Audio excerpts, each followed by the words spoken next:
Assalomu alaykum obunachilarimiz. Sizlar bilan bugun ko'p so'ralgan savollar bilan savollarga javob izlaymiz. Xo'p, bundan oldingi videomizda Go Invest'da brokerlik hisob raqami ochgan holatda O'zbekiston fond birjasiga, ya'ni qimmatli qog'ozlar, ya'ni aksiyalar bilan savdo qilish ro'yxatini tushirib o'tgandik. Mana endi xo'p, bu yerda ko'p so'ralgan savollar bor. Bozorga, ya'ni o'sha qancha pul bilan savdo boshlash kerak, qancha pul kiritish kerak, основной, ya'ni ko'proq qaysi aksiyalarni sotib olgan ma'qul degan savollar kelib tushgan.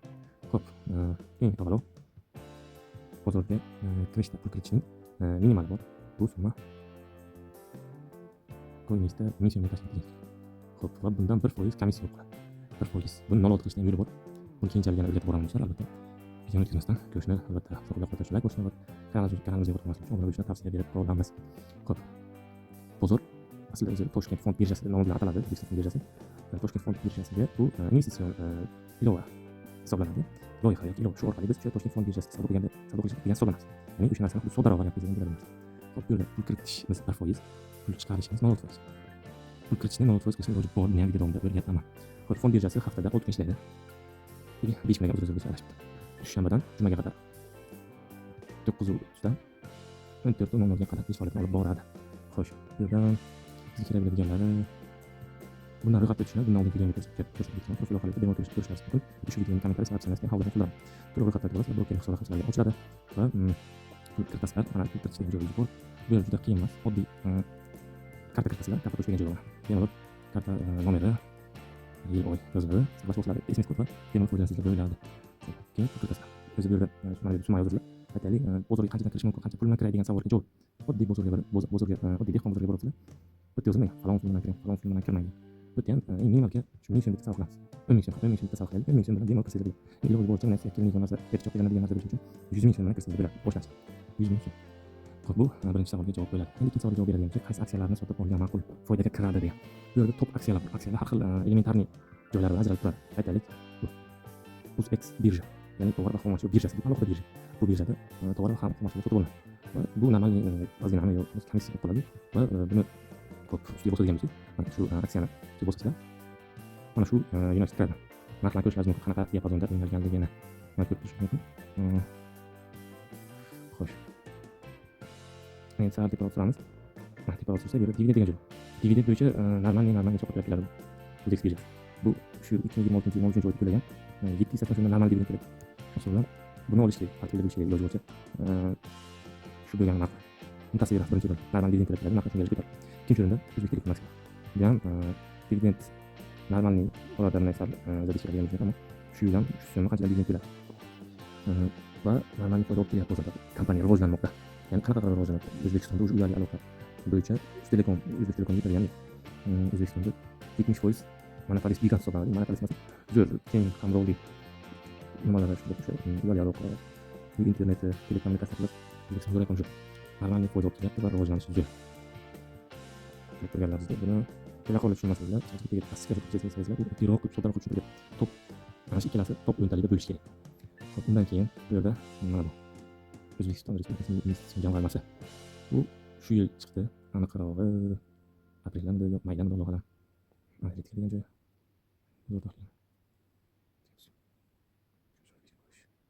Buni IPO bo'ldi. IPOda o'sha O'zbekiston Toshkent fond birjasida, London fond birjasida bu IPO bo'ldi, chiqdi. Xo'p, buni o'zining narxi 4.62 tiyin edi. Xo'p, 5% chegirma bilan o'sha qaysi broker bilan, broker bilan listing bo'ldi. 5% chegirmada 4.41 dan sotildi. 4.41. London fond birjasida birinchi bo'lib listing bo'ldi. Bu yo'lda sira savdo boshlandi. Va o'zi ularga 4.61 bilan savdo boshlandi. Bizda o'zimizga bo'lgan hisobli shu broker haqida komissiya qo'yish kerak bo'lgani uchun o'sha komissiya olmasdan turib o'zini nimalariga iste'molchilarga, mijozlariga 5% chegirma so'raydi. Va 4.41 dan IPOda savdodan oldin sotib olingan London fond birjasiga chiqdi va 5 so'mga ko'tarilib ketdi. 5 so'm. Va sirrazi уже siz sotib olishgaringizni yubordingiz. 4.41 dan IPO aksiya chegirmalari bilan va u bizda savdo boshlanishi bilan 5 so'mdan boshlangan, siz уже 10% pul ko'paydi. 15 kungacha degan ish, ya'ni siz to'laysiz tashadi. 15 kundan so'ng pul 10% ko'payib boshlandi. Va 5 so'mdan boshlangan narsa bizda o'sha kunning o'zida bitta so'mi 80 kungacha ko'tarib ketdi. Dahshat natijalar qo'lga kiritdi, ammo hozirda yana o'zidan tushdi, mana ko'rganlaringiz hozirda tushdi. Ko'rishingiz mumkin. Xo'sh. Foto tahlil etasan, o'zingizga ko'rsatasiz. Bu yerda 30 kundagi maksimal raqam. Ko'rishingiz mumkin. Xo'sh. Listing. Mana sizlar bilgan 5 ketdi. Maksimal 750 7.50 ga chiqib tasarruf qilamiz. Sizlar o'sha 4.41 dan olgan paytlaringizda edi. 7.50 ga chiqib ketsangizlar, yarim foyda bor. 40-50 foiz yarim foyda bor. Tasarruf qiling. Hech narsa. Xo'p, bunda o'zim ishtirok etib, kichikroq summa qo'ygan holatda normal foyda olganman. Bu haqda keyingi videolarda ham gapirib o'taman. Buni nima tashkilot degan savol kelishi mumkin. O'zbekiston Respublikasi Milliy investitsion jamg'armasi, ya'ni bu davlat ulushi bo'lgan korxona va tashkilotlardagi aktivlarini alohida hammasini yig'ib bitta shunaqa O'zbekiston Respublikasi Milliy investitsiya tashkilot uchun aksiyalarini chiqarsin. Bu O'zbekiston Respublikasi Milliy investitsiya hisobida O'zbek Telekomning 60% aksiyasi, Sanoat qurilish bankining aksiyasi, Olmaliq metallurgiya aksiyasi, Navoiy metallurgiya aksiyasi, O'zbek Airways aksiyasi, O'zbek Invest aksiyasi yana bir qator O'zbekistondagi gigant kompaniyalarning aksiyalarini o'z ichiga oladi. Va bu degani bu prezident farmoni bilan nisbatan tashkillashgan shu hisobda 2019-yilgacha 30-yilgacha har yili olingan foyda dividend pul to'lanishi majburiy belgilangan. 35-yilgacha qilib degani hozir aytaylik. Bu aksiyasi juda ham ko'p chiqarilgan. Qattan ko'ramiz.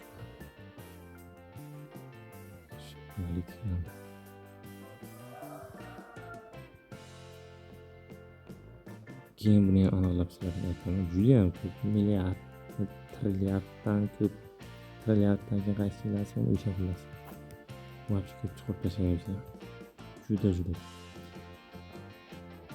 Kunlik savdosi ham juda ko'p оборот bo'ladi bunda. Juda katta summalar. Mana chiqarilgan aksiyalar soni. Neydi bu? Yuzlik, million, milliard, trilliard degan 5 trilliard 54 milliard 262 million 574 ming 127 dona aksiya chiqarilgan. Nominal qiymati 5. O'zning ko'rishlaringiz mumkin. O'zbekiston Respublikasi Milliy investitsiya jamg'armasi boshqalar xullas. Bu ham bu top o'ntalikda bu ham bo'lishi kerak sizlarga. Sababi dividend to'laydi. Prezident farmoni bilan bu qonunda o'z belgilangan, ammo xullas shunaqa talab qo'yilgan. Xo'p, endi bu ham bo'lishi kerak. Top o'ntalikda buni ham o'tishlari kerak. Keyingi o'rinlarda endi bankning aksiyalarini o'zlaringiz bilasizlar. Bankning ham foydasi normal bo'ladi, lekin bank sal agar shariy jihatdan qaraydigan bo'lsa, riboga ko'proq aralashadi. Shuning uchun agar nima bo'lsa, uni olib turmanglar. Yana o'zlaringiz bilasiz. Xo'p, bu yerda yana qaysi so'zlari bor edi. O'zmet kombinatining aksiyalarini ham sotib qo'ysa bo'ladi. Xo'sh, bu yerda buni sepeki o'zi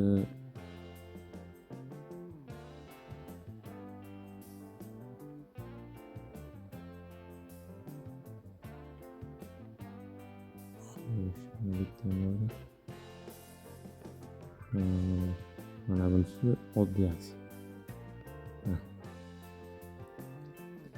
Oddiy aksiya bilan imtiyozli aksiya degan narsa farqi borda. Oddiy aksiya desa u foydadan kelib chiqib bo'ladi. Aytaylik, O'zmet kombinat mana shu 2026-yilda sof foydasi oylik xodimlar oyligi boshqa qurilish balobatlar xomashyolardan ortib qo'ygan sof foydasi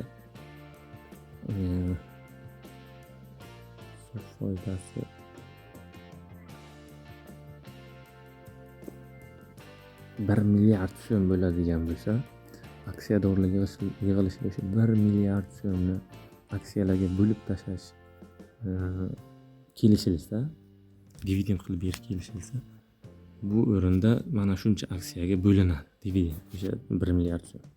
Aytaylik, shu 2 ming so'm plus normalniy so'qqa bo'ladi o'sha payt. 2 ming so'm normal so'qqa bo'ladi. Xo'p. Dividend tushadi. Agar ko'proq foyda bo'ladigan bo'lsa, ko'proq tushadi. Oddiy aksiya. Endi imtiyozli aksiyasi bor. Imtiyozli aksiya, xo'sh, buni hozir yorib chiqamiz qayerda. Imtiyozli aksiyada u belgilangan narx bo'ladi. Bu imtiyozli 300 har yil shu takrorlanadi. Har yil agar aksiyani 3 ming so'mdan sotib olsangizlar, 3 ming so'm. 3 so'm bu 10%. har yil sizlarga 10% bitta aksiya 10% doxod olib keladi. Bu degani 300 ming so'mlik aksiya olib qo'ysangizlar, 300 ming so'm 3 ming so'm bu har yil. 3 ming so'm. Agar endi bu narsani 3 ming so'm 300 ming so'mga qo'ysangizlar, xullas 300 ming olsangiz 300 ming so'm. 3 millionga olsangiz 300 ming so'm. 300 milliard qilsangiz 3 million so'm. 300 millionga yarashib. Xullas shunaqa joylari bor. Hozir 2 bo'lib turibdi, lekin uyqu kelmayapti. Hisobli foydali bir video olishga qaror qilib qo'ydim. Savollar ko'payib ketgan ekan. Obunachilarimizda xo'sh, ana shu imtiyozli bilan nimani aksiyasi? Bu foyda olsa olmasa har yil 3 so'mdan beradi. Shu yillar berdi. 06-oyda edi adashmasam bergandi-da. Prosta endi beri yangilanadi hali. Xo'sh, ana endi yana qanaqa savollar bor? Bu yerda stakan bo'lim bor. Bu yerda sotib olish bo'yicha bitta to'liqroq obzor qilib chiqaraman buni hali. Keyin ko'rib olsangiz bo'ladi. Mana buni nominal narxi o'zi 5 ming so'm, lekin 3748 so'm turibdi.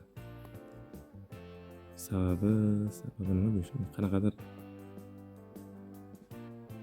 bozorda taxtchilik bo'lishi mumkin, taxtchilik.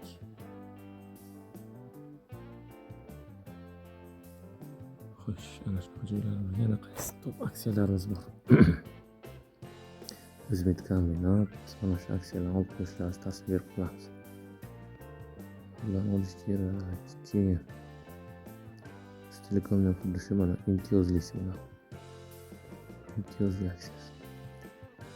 Xo'sh. Mana bu dividend qat'iy. Dividend 2025-yilda bermagan. Xullas, buni ham olib qo'ysa bo'ladi, top 10talikka kirgizib qo'yinglar. Buni iloji biz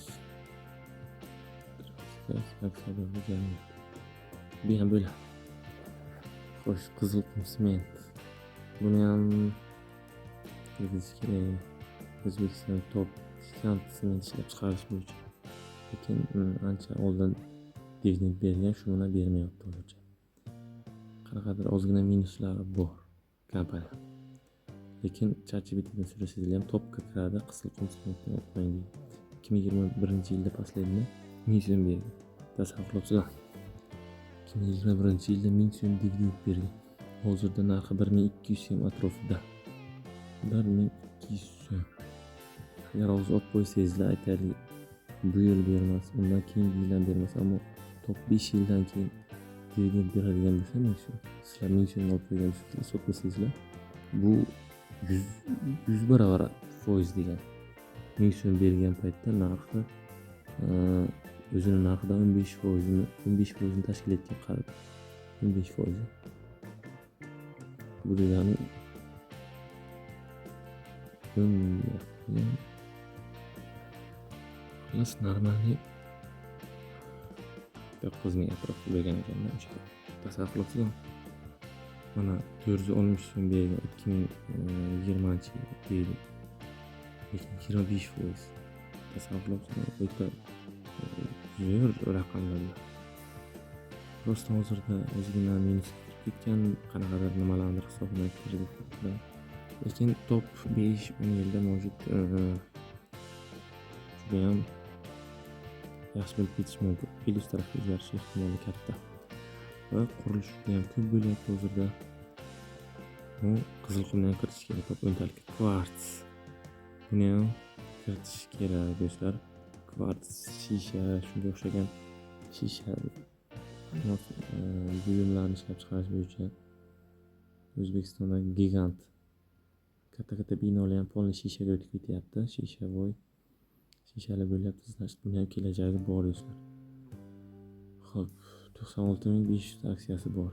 96.500.208. Nominal narxi 1715 so'm, ya'ni birinchi boshlangan narx hozirda 2381 so'mdan bozorda sotilmoqda.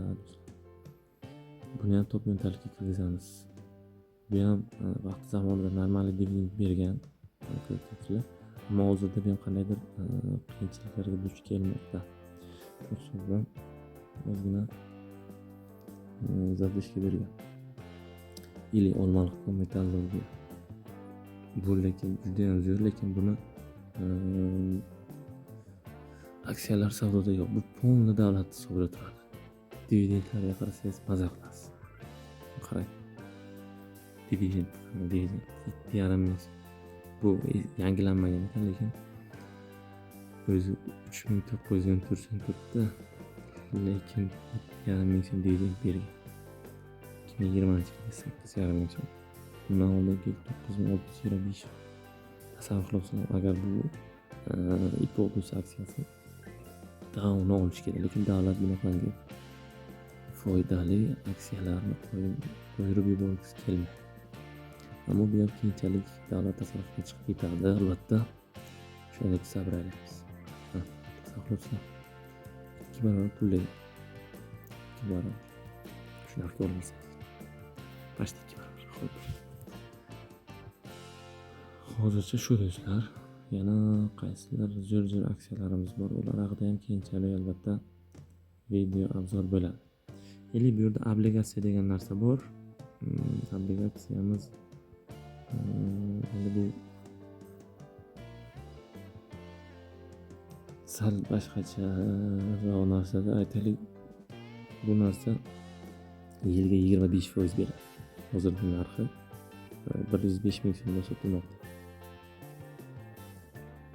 Banklar bu yerdan pul oladi, ya'ni obligatsiya chiqaradi ular. Oddiy qimmatli qog'oz. Siz ularni pulga tutib olasiz. Bu pullar banklar hisobiga o'tadi va ular bu siz bergan pullarni qimmatroq qilib odamlarga kredit beradi. Shu bu sal emas, shariat bo'yicha umuman noto'g'ri narsa. Lekin olish olmaslik bu o'zlaringiz ixtiyor. Sababi bank omonat qo'ysangiz ko'pi 20% beradi. 21%, bitta 25, 26, eng ko'pi 28 ekanmi? 28. Biznes finansda 28% beradi. Boshqa undan kattasi 28%. Agar shuni hisoblasangizlar, yiliga 1 milliondan 280 ming. Bu lekin bir balans beradi. Qaraysizlar, lekin xatoligi aniq. Qo'lishlar o'sha 23-24 daqiqa vaqtlaringizga olib qo'yaman. Video foydali bo'ldi degan umiddaman.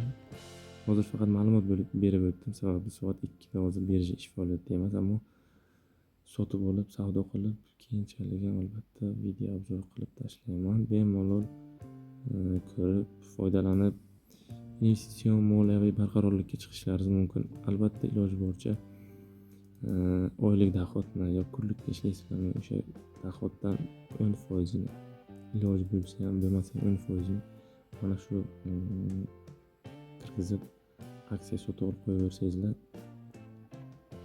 1 yil, 2 yilda zo'r bo'lib ketadi demayman, ammo 5-10 yilda normalniy moliyaviy erkinlikka chiqib ketishlaringiz aniq. Sababi beradigan dividendning o'zi sizlarni oyliklaringizdan ko'p bo'lib qolishi mumkin. Va aksiyani ko'tarilishi bor, dividendi bor, boshqasi bor. Normalniy soqqa bo'ladi. O'zbekistonda rivojlanyapti vaqtda uchun. Normalniy turib tursa bo'ladi. Kompaniyalar zo'r yuksalyapti. Bular shunaqa gaplar do'stlar. Do'stlar, videoga like bosib qo'llab qo'yamiz. Kanalimizga o'tmaslik uchun albatta obuna bo'lib qo'yamiz. Ro'yxatdan o'tish videomiz profilda bor. Bemalol agar bu yo'nalish sizga qiziqarli bo'lsa, ammo tushuncha bermaydigan bo'lsa, bizni kanalimizga kuzatib boring va ro'yxatdan o'tish videomizni to'liq ko'rib, ro'yxatga o'tib, bemalol pul solib o'zingiz maqsadingiz bilan. Ili mana bu uz kasidi degan ilova bor. Buni ham alohida to'liq obzor qilaman. Bu nima desa bo'ladi? Bankiy счетimiz hisoblanadi. Bu счетimiz aytaylik dividend berilgan paytda xuddi mana shu shritimizga kelib tushadi. Va biz bu yerdan bemalol chiqarib olsak bo'ladi. Chiqarish bo'limi turibdi. Kartaga yechib olish 0.6, bank hisobiga yechib olish komissiya 0.3. Bemalol chiqarib olsak bo'ladi. Dividendlar mana shu yerdan yechib olamiz va obligatsiya beradigan o'sha foizini shu yoqqa tushadi. Hammasi shu yoqqa tushadi. Shu yerdan bemalol yechib olamiz. Qanaqadir Gmail'ga ma'lumotlarni yubor yoki o'sha yoqqa bor, o'sha qaysi aksiya shu kompaniyaga bor ariza yoz degan narsa. Shuni ochib olasiz. Bemalol sразу tushadi. Hozirda menda 3 ta brokerlik hisobotim bor. Bitta mana buni o'ziniki, bu daraja olib buni nimasini bilmayman. Bu akkauntimga hali dividend kelib tushmagan. Iloji bo'yicha savdo qilib turaman, ya'ni olib sotaman. Olib sotib ham pul ishlasa bo'ladi, lekin kichik oborotdan balans bermayman. Balans beradi qachondir yog'li joyga tushib qolsa. Bir 10 million kamida 10 millionlar bo'lsa, sotib olib, qimmatroqqa sotib 10% qo'ysa ham 10% ko'tarilsa, sotasizlar.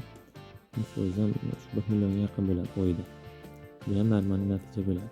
Lekin uni 10% bo'lishi uchun o'sha 10 million obrot ketib 100 million bo'lsa, normal oyda obrot pul ishlasa bo'ladi. 1% sotib olish sotishdan ham uchib ketadi-da bu kirgizishda 0.6% qilsa bo'ladi. Pul chiqarishda 0.6%. Uje aytaylik 2% mas'ul, bu 2% ketdi deysizlar. Savdoda 1%, 3% yo'q. Yani 3% sizlar agar o'sha aksiyalar narxi ko'tarilsa, 13% sotaversangizlar, o'sha 10% sizlarga soft doxod qoladi. 10 milliondan 1 million, 100 milliondan 10 million. Oyiga zo'r degan. Lekin uni ham o'zining yo'llari bor. Ishlash prinsipi, o'zining vaqt soati, qaysidir aksiyalarni dividend berishdan oldin aksiyalar doim ko'tariladi. Normallik ko'tariladi. O'sha paytgacha dividend o'zi sariqchaqa beradi ba'zi kompaniyalar, lekin narxi shu yetib boradi. Bu degani 10 millionlik aksiya sotib olsangiz, aksiya dividend beradigan paytda o'sha narsa 2 barobar 20 million atrofida pul bo'lib qoladi. Ba'zan 3 barobargacha ko'tarilib ketgan joylarni ko'rganman. Yoki o'lim deganda 1,5 10 million pul 15 million, 100 million pul 150 million. Normalni agar 100 million bo'lsa, bozorda ozgina qimmatli bir silkila bo'ladi. Agar 1 million pul bo'lsa, bu kitsila. Bozor uchun kitsila tamom. Xohishlaringiz bo'yicha qimmatli bo'ladi. Hozirda O'zbekiston fond bozoriga qiziqish o'tyapti. Chet elliklar va o'zimiz xalqimiz ham investitsiya qilish bo'yicha ma'lumot bo'lishga qilyapti hozirda. Xohlasa zo'r bo'lib ketadi. Xo'p, sizlarga tavsiya beraman. Moliyaviy erkinlikka albatta orqaga olib ham balki chiqish mumkindir, ammo bu endi jon qiyin masala. Yeydi u. Bu yerda sizlar ishni qilmaysizlar, shunchaki kompaniyalarga sherik hisoblanasiz.